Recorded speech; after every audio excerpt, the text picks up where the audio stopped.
Hello à tous, on est le vendredi 2 janvier, on est bien arrivé à Nice car ce week-end c'est la prom classique.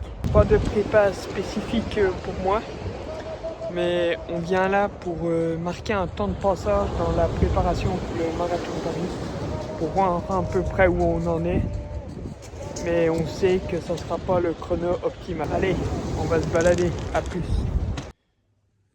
Donc on se retrouve là, on est bien arrivé au Airbnb, donc je vais vous faire un petit home tour. Donc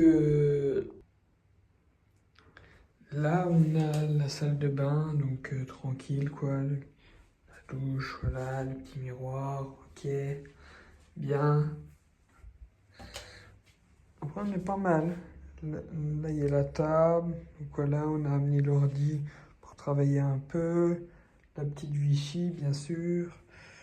Le lit, la télé, la vue, voilà. Les baskets sont prêtes pour dimanche avec le petit dossard que vous verrez plus tard dans la vidéo. La petite cuisine, toujours les compléments, même si on court. Du riz, des bars, des bananes. Faut recharger un peu en glucides, même si c'est qu'un 10 km. Programme de la soirée, j'ai quelques posts pour LinkedIn à écrire, à préparer pour la semaine prochaine. Après, j'ai un réel à monter où demain je verrai et je vais me poser et je vais lire un peu puisque réveil à 5h30 pour prendre l'avion ce matin, très mal dormi, beaucoup de réveil et finalement j'ai pas mal marché dans Nice aujourd'hui, 15 km, 20 000 pas donc on est bien HS. Demain, ça sera plus repos. Allez, bye. On se revoit demain à J-1 de la prom classique. Hello à tous. Excusez-moi pour ma tête. On est samedi matin, donc je me réveille. Donc pour cette journée à J-1 de la prom classique. Donc le but aujourd'hui, ça va être de faire du jus et de se reposer. Donc là, on prend le petit déj. Donc au menu, on a 4 faux plats sur des petits muffins, donc muffins nature, pas complet car on limite un peu les fibres, une banane, de l'eau et on prend les compléments du matin. Donc le matin, je prends oméga 3, zinc, créatine et vitamine D. Voilà, donc là, on va prendre ça en regardant la télé. Ensuite, je vais aller faire un petit tour au marché de Nice. Ça va me permettre de prendre le chemin que je vais prendre demain pour aller au départ. Donc un petit bout à pied, ensuite le tram, ensuite de nouveau un petit bout à pied. Comme ça, je vais faire exactement le même trajet. Ça me permettra de voir le temps qu'il faut et de dire à quelle heure demain il faut que je parte du Airbnb. Donc un petit tour marché, après on va rentrer, on va remanger, on va se reposer, centre d'écran pour lire. Après en fin d'après-midi, il y a le match de l'Olympique Lyonnais, puis remanger et dormir. Voilà. Le but, c'est vraiment de faire du jus parce que pendant les vacances de Noël, j'ai été un peu actif, pas mangé plus que ça. Donc, je sentais que niveau réserve, j'en avais pas trop. Et finalement, hier, j'ai pas mal marché, plus de 15 km, 20 000 pas. Et j'ai mangé normalement. Donc, c'est pas hier que j'ai commencé à faire des réserves.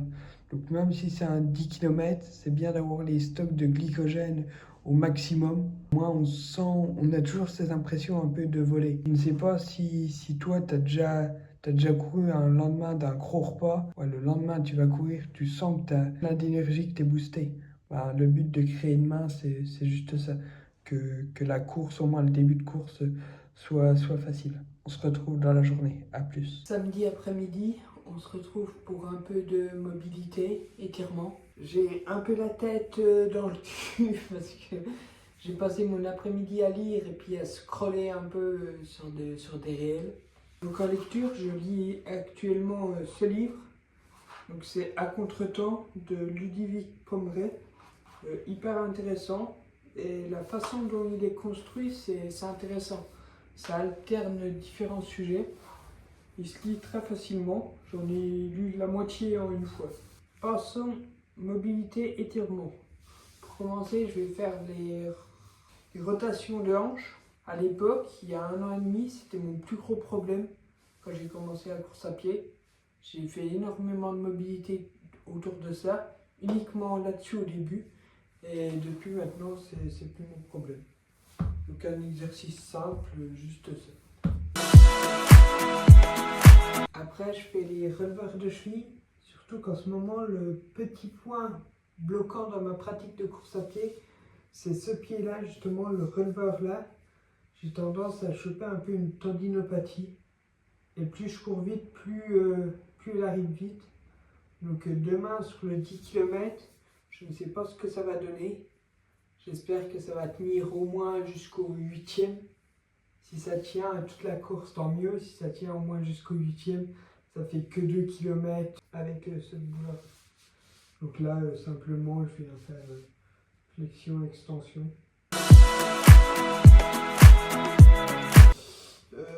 Maintenant, étirement du PCA. Pareil, début de course à pied, j'avais énormément de problèmes sur le PCA. Ma sœur qui était ostéopathe me le débloquait souvent. Et depuis, ça va mieux. Mais je pense que c'était lié avec les rotateurs de hanches. Maintenant, je vais faire les quadriceps.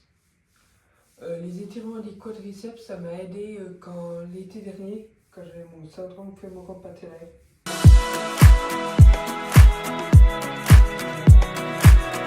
Maintenant, on va faire les ischio-jambiers. Donc ça, simple. S'il vous plaît, vous penchez en avant. Vous penchez jusqu'à un niveau d'étirement qui vous convient. Faut pas étirer à se faire une déchirure, mais faut pas être pépère, que ça fasse aucune sensation.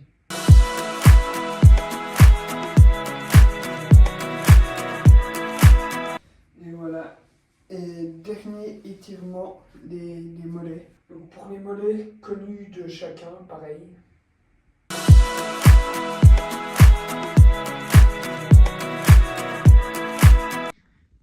Donc on se retrouve pour la fin de journée. Donc là je suis en train de manger, dernier repas de la journée. Donc on a du riz, environ 100 grammes cru, mais j'ai pas de balance donc j'ai fait à l'œil.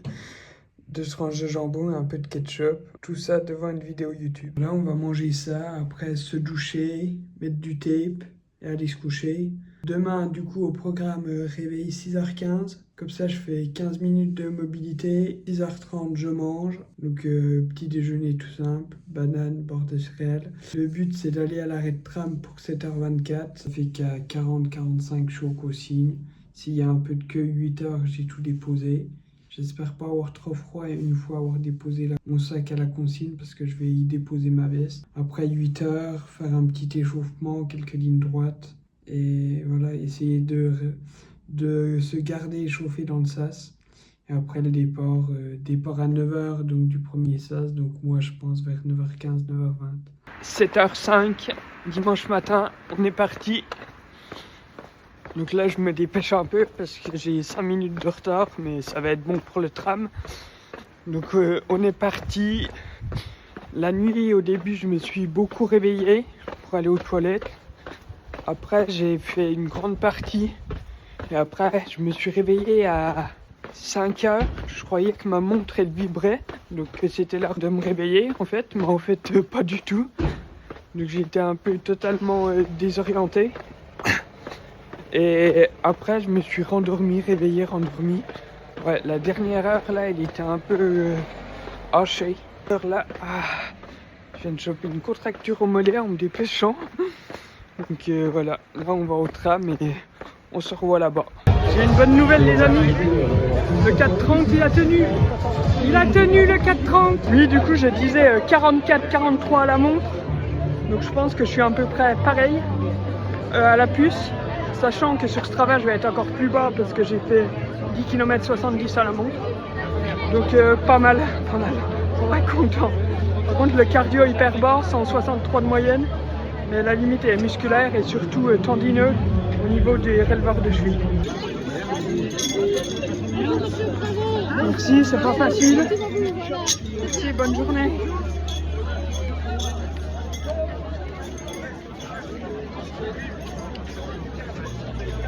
On est posé sur la plage, on va manger. Donc des trucs simples, tomates cerises, des muffins, de la truite, du ski. Donc je sais que certains vont dire que j'aurais pu me faire plus plaisir, mais là je me fais plaisir, c'est des choses que j'aime. Et ensuite je prendrai un goûter sûrement dans l'avion et ce soir un repas chez moi. Je mange surtout beaucoup, je vais surtout manger beaucoup, parce que vu que j'ai pas fait d'affûtage et j'ai pas de prépa spécifique pour ce 10K, j'ai pas de récupération prévue, j'enchaîne directement la semaine prochaine avec une grosse semaine en plus. Je dois passer le cap des 50 km semaine. Ce soir dans l'avion, je vais faire le compte rendu de cette course. Donc pour l'écrire sur Instagram, Strava et la communauté campus. Et pour vous, je le filmerai dimanche prochain ou samedi prochain. Mais en attendant, pour vous, c'est tout de suite.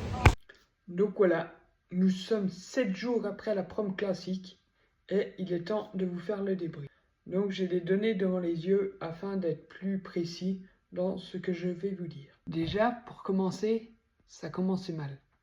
Le matin, je sors du Airbnb, je vais pour me dépêcher et là, contracture au mollet. Je dis, waouh, dans quoi je m'engage? Et du coup, je continue de marcher pour aller jusqu'au tram. Et je sens que c'est dur. Donc, je commence un peu à paniquer.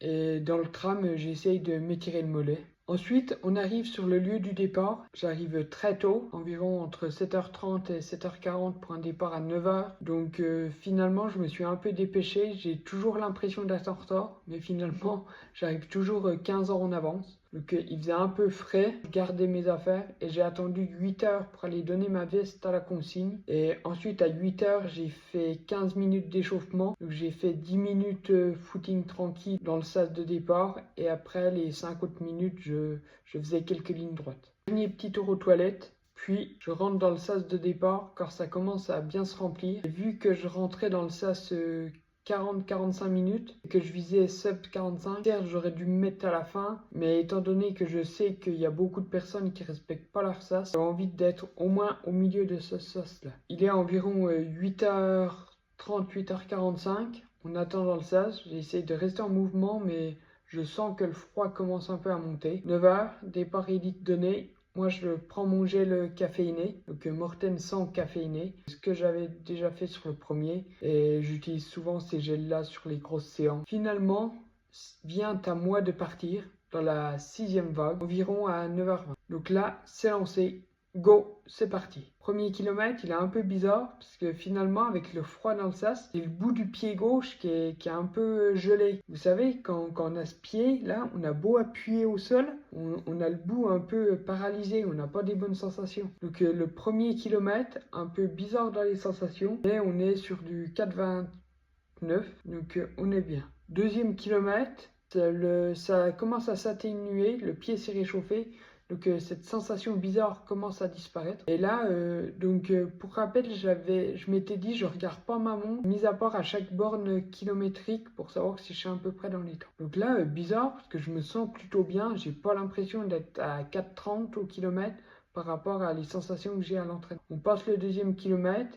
Et je rebipe de nouveau à 4,28 au kilomètre. Troisième kilomètre, on continue sur le même rythme, donc mes sensations ne bougent pas, elles sont identiques. Et là, je passe la borne du troisième kilomètre, la montre elle indique 4,35. Je me pose des questions, 4,35, j'ai pas trouvé ce kilomètre plus facile. Côté BPM, j'atteins les 159 BPM, donc oui, souvent je mets 2-3 km à monter et ensuite autour de 160, entre 160 et 165, je visais d'être sur la course. Donc là, troisième kilomètre, j'atteins les 159 BPM et je fais 4,35. Pourtant, j'ai pas l'impression que j'ai été plus facile. Donc là, je me dis, c'est bon, Robin, t'exploses. Finalement, je me remets quand même dedans. Donc je dis, j'ai été 5 secondes trop lent. Donc je remets un peu. Et quatrième kilomètre, je le fais en 4,30. Donc je me suis remis bien sur la dure. Et les BPM, on est toujours à peu près pareil, autour de 160. Juste avant le cinquième kilomètre, arrive le demi-tour. Vu que la classique, c'est un aller et un retour. Le demi-tour, il n'est pas pile au cinquième, il est un peu avant. Et là, je tente la méthode japonaise. Donc, que je connaissais pas, que j'avais vu juste la veille sur un réel, comme ça en scrollant sur Instagram. Du coup, je tente ça. Au lieu de tourner comme ça, en fait, tu fais un demi-tour sur toi-même. Théoriquement, tes tu es censé perdre moins de vitesse. Donc ma sensation à moi, c'est que oui, j'ai eu la sensation de perdre moins de vitesse. Ça fait pas ce coup d'arrêt comme quand tu fais un virage épingle. Mais par contre, avec un peu l'euphorie de le faire, je pense, et vu que c'était la première fois que je le faisais, j'ai mon cœur qui montait à 170 BPM. Puis après, il a fallu 600 mètres pour le redescendre. Et là, je badge au 5e kilomètre à toujours 4,30 de moyenne.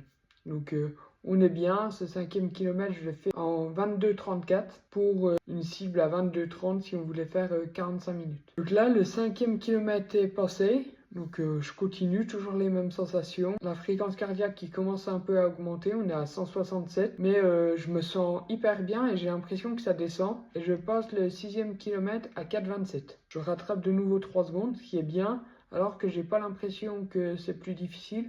Et pareil sur le 7e kilomètre, 4,28 à 168 BPM. Donc on est bien, on continue. Et là on arrive au 8e kilomètre, 4,27 à 170 BPM. Je vois que l'allure est plutôt bonne, les sensations sont bien, mais par contre il y a un petit facteur, le cœur commence à augmenter à 170.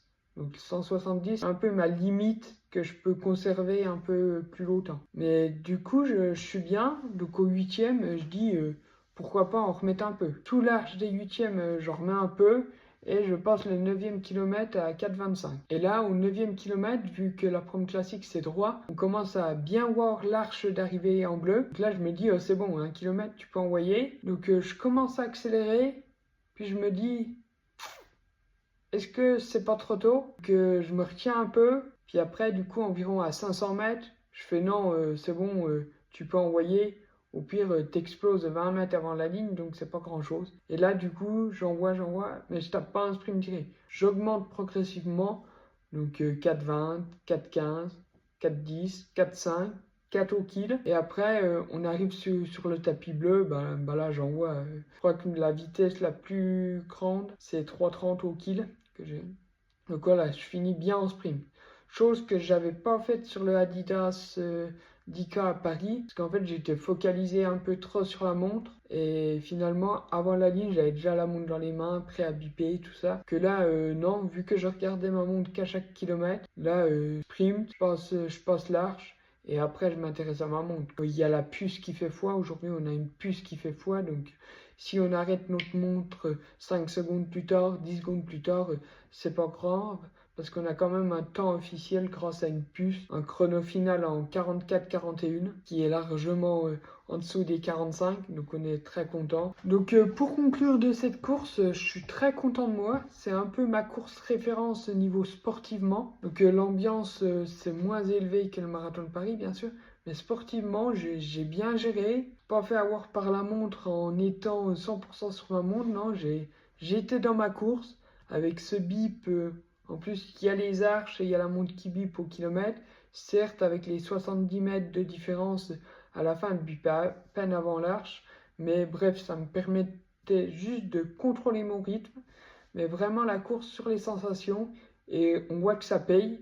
Parce que finalement, à la fin, j'ai gagné les 4 secondes que j'avais perdues sur les 5 premières kilomètres. Je les ai largement regagnés sur le deuxième 5 km. Donc c'est très bien ça. Et juste par rapport aux sensations. Alors que si je me serais toujours fixé à ma montre, est-ce que quand j'aurais vu 4,25 à la montre, j'aurais dit non, ralentis, ça se trouve tu vas te cramer. Alors que là j'ai fait aux sensations, ça a payé. Donc c'est une bonne note à retenir. Et en plus de ça, au niveau digestif, aucun problème. Un petit déj léger, le petit gel avant, nickel. Vraiment une course référence. Maintenant, on retourne dans la prépa. Donc je te remercie d'avoir regardé cette vidéo. On se dit à la prochaine.